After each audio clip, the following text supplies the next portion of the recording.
ভাবি আন্নের কাছে আইছিলাম একটা পরামর্শ লাই। কি রে কি কইতি? কিভাবে চললে স্বামীরে খুশি রাখা দেব? স্বামীরে কিভাবে খুশি রাখতে হয় তুই বুঝি অনেক এটা জানাস। আয় কিছু পরামর্শ দিব তোরে, তুই যদি এখান মানে চলতে আরস স্বামী খুশি কি স্বামী হাগল হয়ে যাবে তোর প্রতি। তাইলে তাতাই কন। সকালবেলা তো জামাই ঘুমে তুন উঠবার আগে দিয়ে তুই উঠি যাবি, উঠি তুই ব্যাগ কাম কাজ করি হেলাইবি, কইবার হরে দিয়ে সুন্দর করে গা গোসল দুই ফ্রেশ হই গার ভিতরে পারফিউম লাগাই জামাইয়ের সামনে যাইবি, যাতে করে ঘুমে তুন উঠার হরে তোরে দেখলে মনটা একেবারে ভালো হয়ে যায়। আর জামাই চোখে চোখে চোখ হরে যদি তাইলে ওকে মুস্কি হাসি দিবি। এটা হচ্ছে তোর সকালবেলার প্রথম টিপস। ওয়াও, সুন্দর একটা পরামর্শ, আগে তো এরকমটা ভাবি না। আচ্ছা, এরপরে কি এখন? দ্বিতীয় টিপস, কিভাবে তোর জামাইরে ঘুমে তুন উঠাইলে বিরক্ত নয় সেটা মাথায় রাখবি। এইভাবে একই সিস্টেমে প্রতিদিন ঘুমে তুন জাগাই দিবি, তাইলে তোর জামাই তোর প্রতি বেশি খুশি থাকবো। আর তোর জামাই কটা বাজে কাজে যায়, কটা বাজে আবার বাসা তাইয়ে সেটা তুই বালা করিয়ে জানাস। জামাই আইবার 15-20 মিনিট আগে সাজগোজ করে থাকবি। জামাই আই দরজা টোক দিবার লগে লগে দরজা খুলে দিবি, দরজা খুলবার লগে লগে ওকে মুস্কি হাসি দিবি। হাসির লগে জামাই গেট একটু জড়াইয়ে ধরবি, তুই দেখবি বাহারে যত কষ্ট আছে সবকিছু ভুলি তোর প্রতি আকর্ষণ হইব। আহারে, এখান তো আমি কিছুই করি না। আর একটা কথা মনে রাখবি, যখন তুই জামাই লগে কথা কইবি হাসি মুখে কথা কইবি।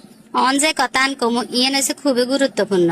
তোর জামাইয়ের মনে কোনোদিনও কষ্ট দিবি না, কষ্ট দি কোনো কথা কইবি না। কষ্ট দি যদি কথা কস মনে করবি তোর সংসারে কষ্ট তুই এটা নিয়ে আনছ। দেখবি তোর জামাই তাইলে তোর লগে আর কোনো কথা শেয়ার করতো না, বাহারের মানুষের লগে যা শেয়ার করিব।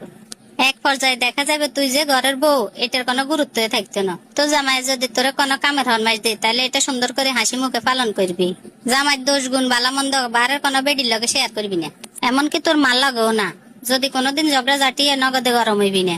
যখন জামাই ঠান্ডা হইব তখন জামাইরে বুঝে কইবি, বলে আনের এই কাজটা এনে না করি এনে করলে ভালো হইতো।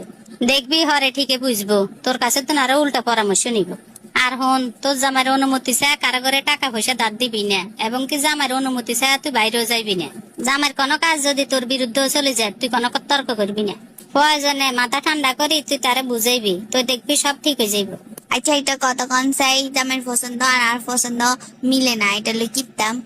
জামাই যেতে জিয়ে নাইনবো তোর লাই, তোর পছন্দ যদি নয় তারপরে তুই জামাই সামনে বুঝাইবি এটাই তোর ফেভারিট জিনিস।